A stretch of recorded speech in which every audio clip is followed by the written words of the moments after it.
Unique Times, Premium Business Lifestyle Magazine. Alcazar watches, luxury you can wear.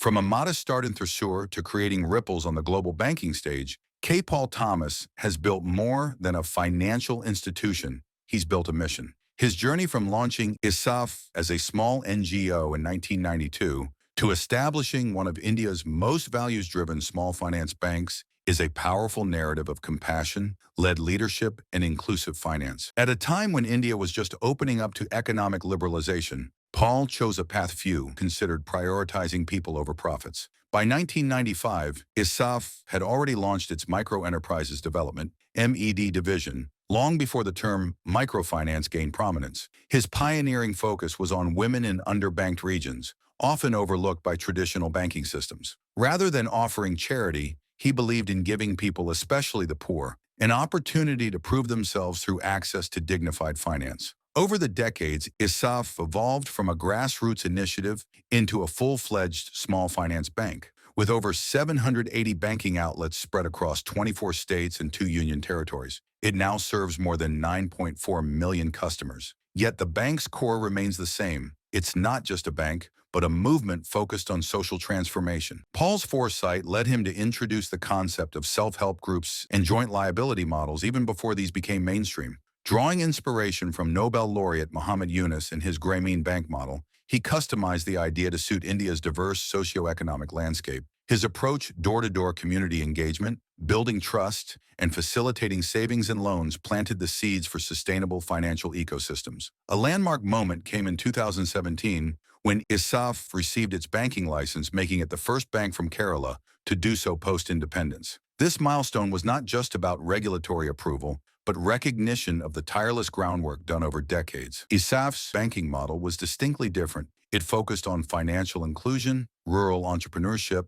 women's empowerment, and livelihood creation. Under Paul's guidance, ESAF launched several initiatives that went beyond banking leadership programs for women, training for rural entrepreneurs, support for artisan communities, and facilitation of access to government schemes. The bank attracted socially conscious investors like Opportunity International Australia and Oiko Credit Netherlands, who believed in its model of ethical finance. Those who know Paul Thomas describe him as a servant leader, a term that perfectly captures his bottom-up governance philosophy. He believes that leadership is about caring for people in your charge, not commanding from the top. His humility, empathy, and integrity continue to influence ESAF's internal culture and external impact. Recognition followed naturally. Paul has received numerous awards, including the Entrepreneur of the Year Award by Thai Kerala, the Icon of Sustainability Award, and the Athal Pension Yojana Big Believers Award for Best Performing MD and CEO. He also won the Financial Express Pillar of the BFSI Industry Award and was named CEO with HR Orientation at the World HRD Congress. His global outlook kept ESAF aligned with international standards of ethical banking. The bank became the first in India to join the Global Alliance for Banking on Values, GABV,